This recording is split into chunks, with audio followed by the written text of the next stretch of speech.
dahil alam naman natin sa loob ng 2 dekada, talagang yung misconception and perception against ARM is so negative.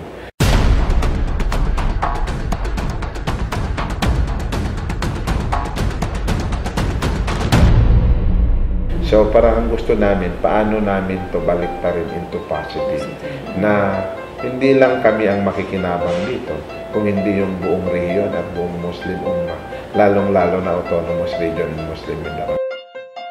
Para sa mga mamamayan ng ARMM, ang nais nilang maging regional governor ay yung may nagawa, may ginagawa at may gagawin para sa rehiyon.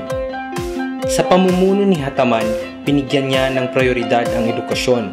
Para sa kanya, ito ang magiging tulay ng kanyang mga kababayan para sa kaunlaran at kapayapaan.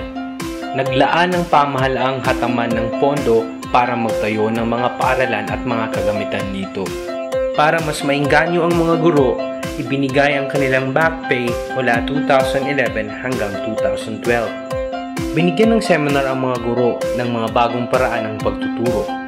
Nang sa gayon, maging kalidad ang edukasyon ng mga kabataan.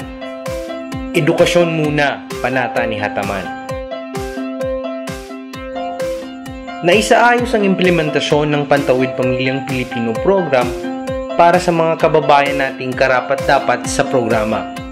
Nag-abot din tayo ng tulong na pinansyal sa mga kababayan nating nakakatanda. Para sa pangkabuhayan, 400 pamilya ang nabigyan ng tulong pangkabuhayan. Hindi rin natin pinapabayaan ang ating mga magsasaka at mangingisda. Mayroong mga programa na maglilinang ng kaalaman at kakayanan ng ating mga kababayan. Pasilidad para maging masagana ang kanilang ani. Ito ang pamahalaang ARMM na naaabot at nararamdaman. Kalsada at tulay para sa infrastruktura mula Tawi-Tawi, Sulu at Basilan para sa matuwid na daan tungo sa kaunlaran at kapayapaan.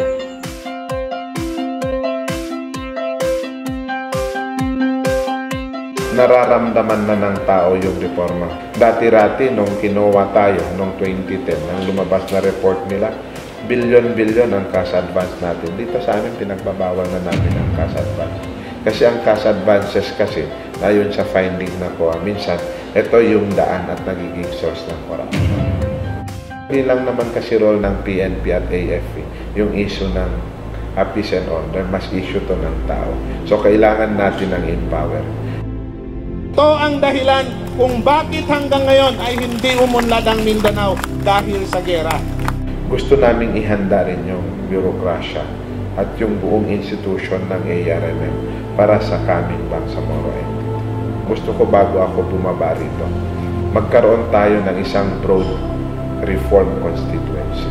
Yung empowered community, yung objectively pag pumili sila ng sarili nilang leader, kung ang tao mismo ay naniniwala na responsibilidad nila primarily ang paglagay ng isang tamang leader na tunay na responsable at magsaservisyo sa kanila.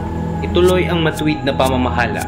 Iboto para sa Regional Governor Mujib Hataman, Action Man.